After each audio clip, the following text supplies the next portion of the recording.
जय श्री राम साथियों।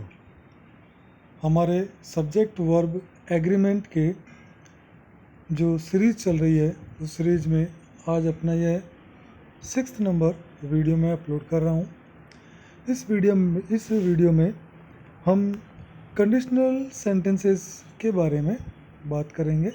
Conditional sentences क्या होते हैं, किस प्रकार से बनाए जाते हैं, हम उनमें वर्ब अगर फिल करें तो किन किन बातों का हम ध्यान रखें। ये कंडीशनल सेंटेंसेस बहुत इम्पोर्टेंट होते हैं और एग्ज़ाम में घुमा फिरा के पूछे जाते हैं।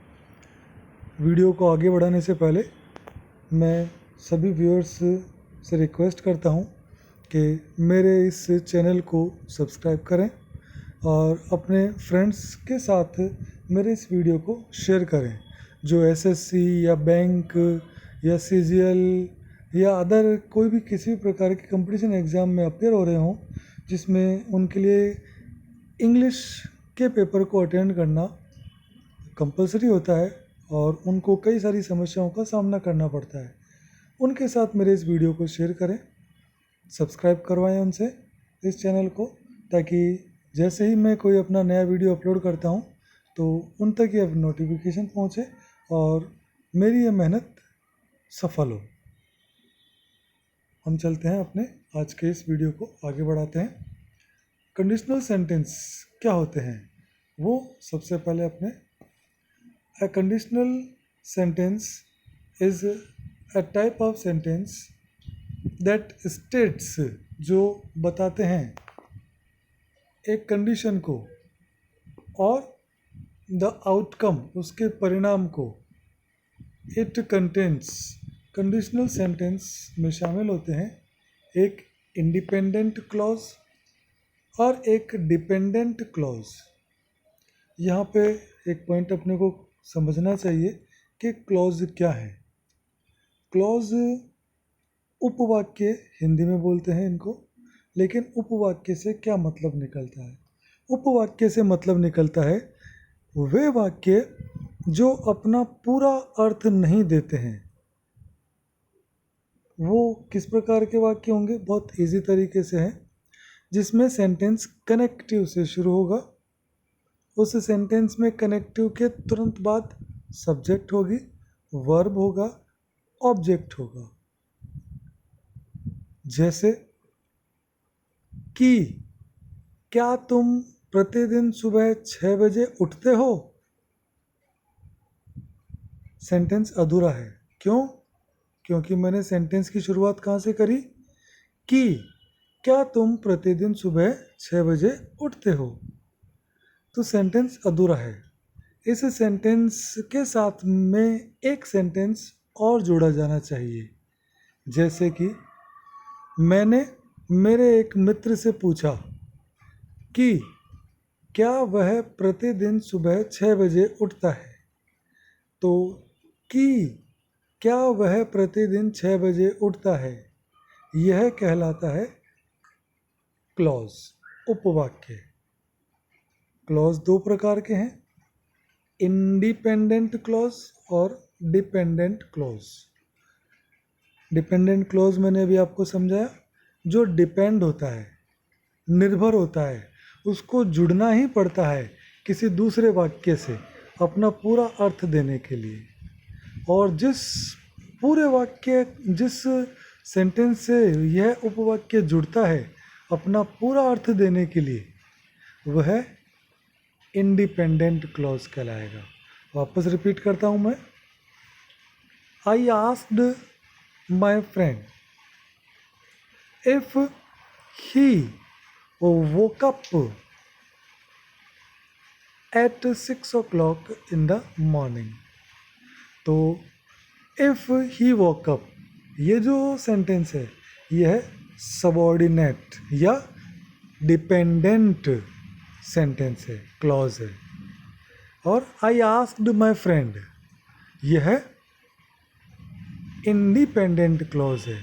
इसको बोलेंगे अपन मेन क्लॉज या इंडिपेंडेंट क्लॉज, मुख्य उपवाक्य, जो अपना अर्थ पूरा देने के लिए भी सबऑर्डिनेट क्लॉज पे डिपेंड है और सबऑर्डिनेट क्लॉज इस मुख्य वाक्य से जुड़ा होना जरूरी है। सबऑर्डिनेट क्लॉज हमेशा कनेक्टिव से शुरू होंगे। ये सारे कंसेप्ट आपके क्लॉज के मामले में क्लियर होने चाहिए ताकि हम कंडीशनल सेंटेंसेस अच्छी तरह से सीख सकें, समझ सकें। क्लियर? अब अपन आगे बढ़ते हैं। Types of conditional sentences. Conditional sentences के टाइप्स कौन कौन से हैं? नंबर 1 टाइप है अपना ज़ीरो कंडीशनल सेंटेंस। क्या होते हैं ये zero conditional sentence? This conditional sentences this conditional sentence shows, क्या दर्शाते हैं ये? फैक्ट को दर्शाते हैं या सिंपल इम्प्लीकेशंस को दर्शाते हैं। साधारण सी बातों को, एक तरह से हम कह सकते हैं जनरल ट्रुथ को यह दर्शाते हैं ज़ीरो कंडीशनल सेंटेंस। इसके डिपेंडेंट क्लोज या सबऑर्डिनेट क्लोज, आश्रित वाक्य, उपवाक्य, सबऑर्डिनेट क्लोज या डिपेंडेंट क्लोज बिगिंस शुरू होते हैं विथ या तो इफ से या व्हेन से, और अनलेस से भी शुरू होते हैं। एंड द इंडिपेंडेंट क्लोज, जो मुख्य वाक्य है, इंडिपेंडेंट है, वो क्या होगा? बिगिन होगा किससे? सिंपल वर्ब से या इम्पेरेटिव वर्ब से। सिंपल टेंस की जो वर्ब होती है, प्रेजेंट इंडेफिनिट टेंस की जो वर्ब होती है, यहाँ पर प्रेजेंट वर्ब, सिंपल वर्ब का मतलब सिंपल इंडेफिनिट टेंस की वर्ब से है। या फिर वो इम्पेरेटिव वर्ब होगी जो फर्स्ट फॉर्म से शुरू होती है या डू नॉट से शुरू होती है। ये हो सकती है उसकी इंडिपेंडेंट क्लॉज की वर्ब। देखिए किस प्रकार से, इसके एग्जाम्पल मैंने यहाँ पे मेंशन किए हैं। If you boil water, general truth क्या होगा? वाटर को गर्म करते हैं तो इट वेपर्स, यह भाप बन के उड़ जाता है। तो दोनों ही सेंटेंस इसके किस में आएंगे? सिंपल वर्ब में आ रहे हैं, इम्पेरेटिव वर्ब में आते हैं। अब ये है अपना इफ से शुरू होने वाला, तो ये है सबऑर्डिनेट या डिपेंडेंट क्लॉज। निर्भर है ये इस पे, इसके साथ जुड़ने पे ही यह अपना पूरा अर्थ दे पाता है। कोई ज़रूरी नहीं है सेंटेंस इफ से ही शुरू हो, इफ वाला सेंटेंस बाद में भी आ सकता है। You hurt yourself if you touch a flame, you hurt a flame, if वाला सेंटेंस ये रहा, सबऑर्डिनेट सेंटेंस, डिपेंडेंट क्लॉज ये रहा, और यह इस पर डिपेंड है। You hurt yourself if या when you touch a flame. Clear? ये है अपना ज़ीरो कंडीशनल सेंटेंस। नेक्स्ट आता है अपना पॉइंट फर्स्ट कंडीशनल सेंटेंस।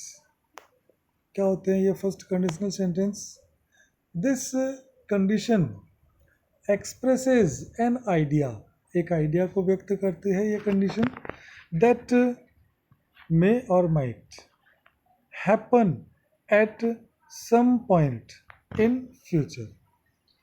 ये है जो सेकंड नंबर की कंडीशन सेंटेंसेस है, जिसको अपन बोलते हैं first conditional sentence.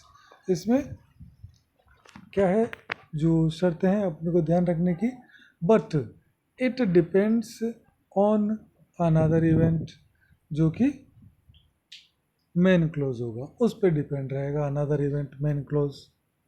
The independent clause use करेगा, विल को यूज कर सकता है, कैन को, मे को या शैल को।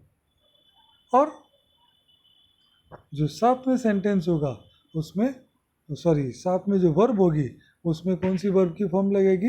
प्रेजेंट फॉर्म या बेस फॉर्म जिसको बोलते हैं। फर्स्ट फॉर्म का यूज़ हम इन चारों के साथ करेंगे, विल के, कैन के, मे और शैल के साथ में फर्स्ट फॉर्म का यूज़ करेंगे। अब एग्जाम्पल देखिए किस प्रकार से। इफ इट रेन्स, तो जनरल ट्रूथ क्या है, बरसात होती है तो क्लोथ्स गेट वेट। ये जीरो सेंटेंस है, कंडीशनल सेंटेंस है, जीरो कंडीशन है इसमें, क्योंकि जनरल ट्रूथ की बात की जा रही है। इफ इट रेन्स ये फर्स्ट कंडीशन है जिसमें जनरल ट्रूथ नहीं, जिसका परिणाम क्या निकलेगा, we can not play outside. ये हो गया इसका independent clause. We can not play outside अपने आप में इंडिपेंडेंट है, अपना खुद का मीनिंग देता है। लेकिन इफ इट रेन्स, यदि बारिश होती है तो, अब सेंटेंस को यहीं पे नहीं ख़त्म कर सकते, इसलिए इसको कहते हैं सबऑर्डिनेट क्लोज या dependent clause. For example, if he invites me, present indefinite tense, ये रहा प्रेजेंट इंडेफिनिट, और फ्यूचर की या कैन या मे लगा के साथ में फर्स्ट फॉर्म का यूज़। तो अपने को सब्जेक्ट और एग्रीमेंट में इसमें टॉपिक को ध्यान रखना है कि यदि इफ से सेंटेंस शुरू हो तो उस सेंटेंस के अंदर अपन प्रेजेंट के इंडेफिनिट टेंस को यूज़ करते हैं, और अगर वह एक जनरल ट्रुथ को रिप्रेजेंट करेगा तो अगला सेंटेंस भी क्या होगा, प्रेजेंट के इंडेफिनिट में होगा या इम्पेरेटिव होगा। क्लियर। दूसरा पॉइंट, अगर अपना फर्स्ट कंडीशनल सेंटेंस आता है जिसके अंदर अपन क्या यूज़ करेंगे, इफ़ के साथ प्रेजेंट इंडेफिनिट यूज़ करेंगे, लेकिन अगले सेंटेंस में कैन, मे, विल और शैल के साथ में फर्स्ट फॉर्म का यूज़ करेंगे। जैसे एग्जांपल मैंने यहाँ पे दिए, if he invites me, present indefinite, I shall, I will, I can, I may join the party. ये हो गया अपना फर्स्ट कंडीशनल सेंटेंस, जिसको बोलेंगे अपन सेकंड नंबर की कंडीशनल, फर्स्ट कंडीशनल सेंटेंस।